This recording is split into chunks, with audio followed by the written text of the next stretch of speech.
Hello, amazing people. Welcome back to my channel. Hazel Bulubisi here. Here we navigate through life by talking about our personal life experiences, and sometimes we also have travel videos and videos about medicine. So stay tuned if that's what you're interested in.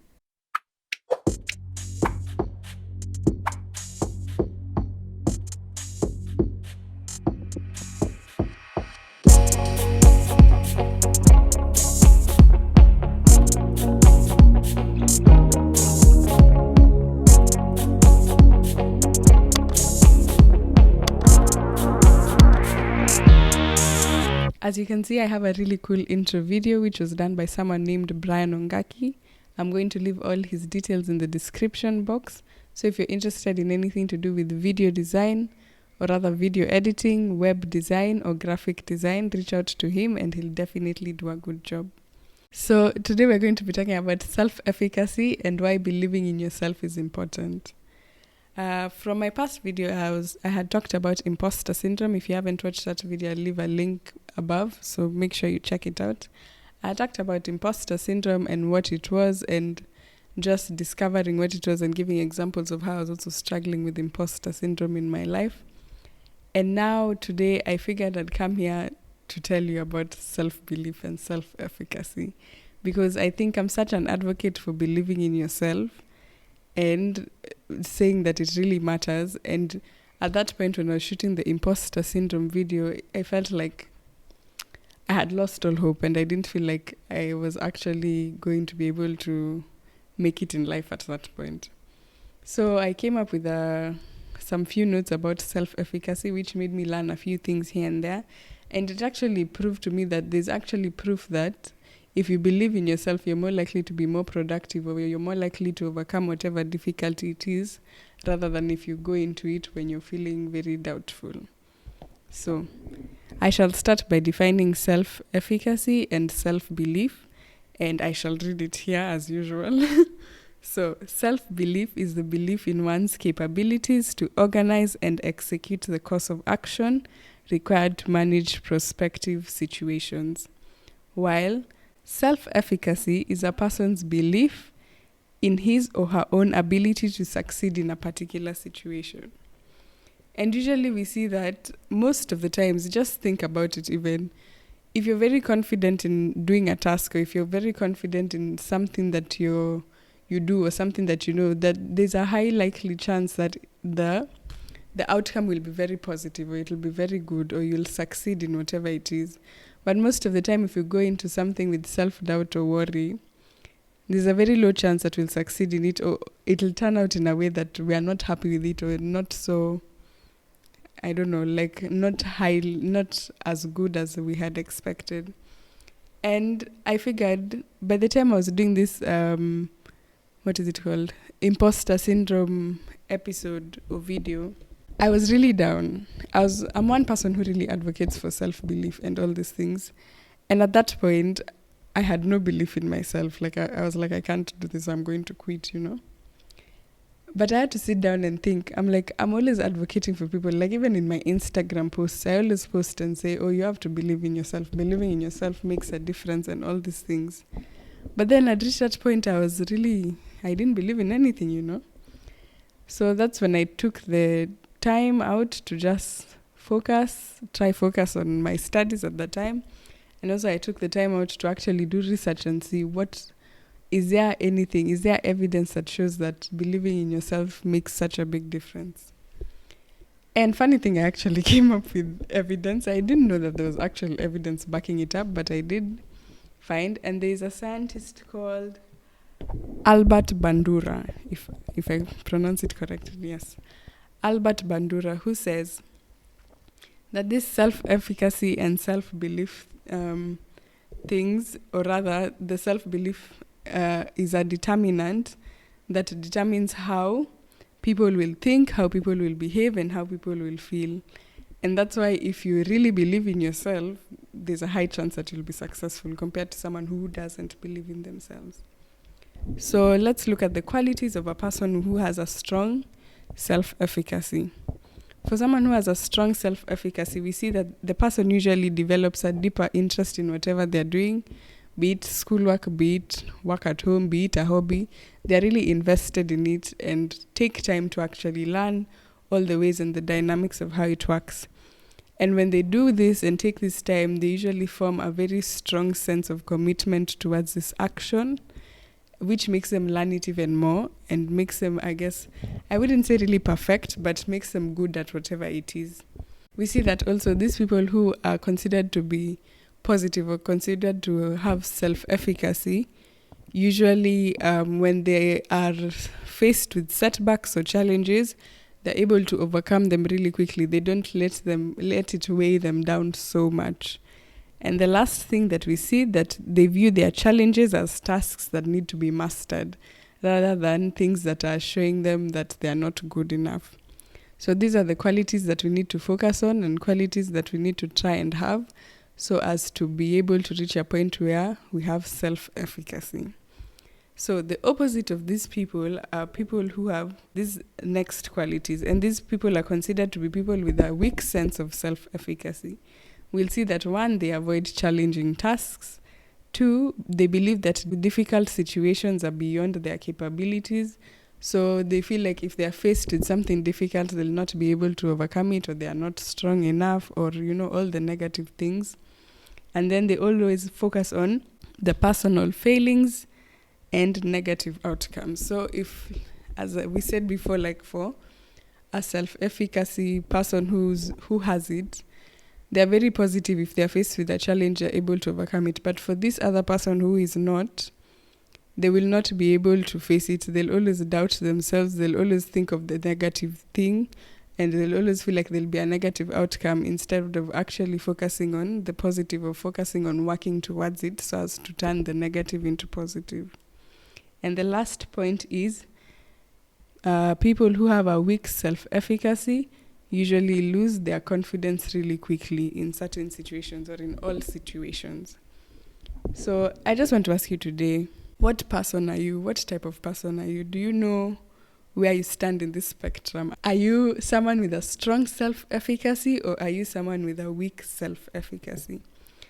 Are you someone, when you face a challenge, you feel like you can rise up and accomplish this challenge? Or are you someone who, when you're faced with a challenge, you doubt your own abilities or the capability of overcoming it? Who are you? Where do you stand? Take a moment to think about it. So having seen all these qualities and having known what self-efficacy and self-belief is, what I'd point out, the points where you're able, how to improve your self-efficacy. First, I'd say 1, and I always say this all the time, and I also do it all the time, because when I used to write all these long captions on Instagram when I succeeded in anything and give all these long stories before I came to YouTube, I always say, you have to celebrate your wins, celebrate your successes. So 1, first of all, for you to be able to succeed in anything, you have to challenge yourself. And however much you're challenging yourself, it doesn't necessarily mean put high expectations that you're not able to meet, so you'll be disappointed. No. But then again, that also doesn't mean that you should just choose easy things that don't push you and may help you grow. So it's for you to find that balance where, this is something challenging. Maybe this is something new that I need to do. But I know once I have done this thing, or once I have achieved, I'll feel very... I'll feel proud of myself, like I've grown in one way or another. So whatever it is in life, if it's school, if it's a business, if it's a relationship, if you're able to set that challenge and overcome it, then you should also celebrate it, because I think it makes such a big difference to celebrate that win and know that, I was able to get through this, or I was able to overcome 1, 2, and 3. I guess it gives also a positive mindset and gives a positive feedback even to your brain, which makes you look forward to the next challenging thing. So it won't really put you down, but you'll just think, okay, it's another challenging thing like what was there before, but I'm able to do it and I can overcome it. And once you're past that point and you overcome it, you celebrate your win. It's always important to celebrate your wins. No matter how small they are, a win is a win. Next thing you can do is observe others, which is a thing I think I can even give an example of, I guess, student-wise or even career-wise. usually we are always told it's good to get a mentor, because the mentor is able to guide you in whatever you do, is able, because they've been through those steps before you, they're able to tell you do this or do that, or guide you in whatever you're doing. So I think that comes in also the observation, because once you observe people, or you get a mentor who knows what they're doing and you observe their work, you learn from them. And even not necessarily only a mentor, even your peers, observe how your peers work, or what they do, how they function, or whatever, in whatever field they are in. As long as you observe, or just someone you look up to in general, I think once you observe and you're able to pick the positive aspects from them and try practicing them in your life, then that is a good start. And slowly by slowly, you'll build your self-efficacy like that. Because we always say there's always something you learn from someone, regardless of what it is. You never know. It may be something small, but you have something to teach one person and you have something to learn from another. So observing others is good. Point number 3 is seek positive affirmations. So in this, I'd explain it as, let me give an example of myself. I'm one person who doesn't work well with criticism. I really don't, especially negative ones. I don't. I think that usually just makes me shut down. But there are those people who it's a motivation to them. I'm those people who, if you give me, I guess, as they said here, positive affirmations, now that pushes me to go further and do better, and even challenges me to aim higher. And I think that's where they're going with this point, where you seek positive affirmations in the sense that the people you're keeping around you, are they people that encourage you? Are they people that cheer you on when you're trying to do something, and people that stand by your side even when you feel like you're not able to do it, but they're still there to keep you positive, to lift your head when it's down, to make you believe in yourself when you feel like you're not believing in yourself. So I think that's what they mean by seeking positive affirmations. And it's mostly from people, I guess, around you or whatever environment you're in. I always use school as my example because that's where I'm at now. So yeah, make sure you seek positive affirmations, and for the negative ones, cancel them out. I know sometimes it's hard to silence all the noises around us, but you just have to learn how to keep the positive, keep the good, whatever will help you, and get rid of the bad. Because of course in our society there'll always be something negative that someone has to say, but you just have to remember it's not about you in any way most of the times. I mean, don't confuse good criticism with something negative. Sometimes there's good criticism which you can take and you learn and you apply into whatever you're doing, but then there's that where it's just negativity which doesn't even help you. So such things you should just keep them to the side and don't let it affect you. And the last point is pay attention to your thoughts and your emotions. If you're someone like me who overthinks, I know this is hard. It's harder because it's easier said than done, but it's something you have to practice. I think it's something you practice as time goes by. So you learn how to silence your negative thoughts. You learn how to silence your anxiety or everything that makes you question or doubt everything or your abilities. And I think it's something that is done gradually. It's not something that you'll wake up and be like, wow, I can do this. But it's like a muscle. The more you exercise the muscle, I guess, the stronger it becomes. So it's the same thing. So it's something that you have to practice day in, day out, which I guess you can do with the positive affirmations as well, even to yourself. What are you affirming yourself as you wake up in the morning? What are you telling yourself as you look at yourself in the mirror?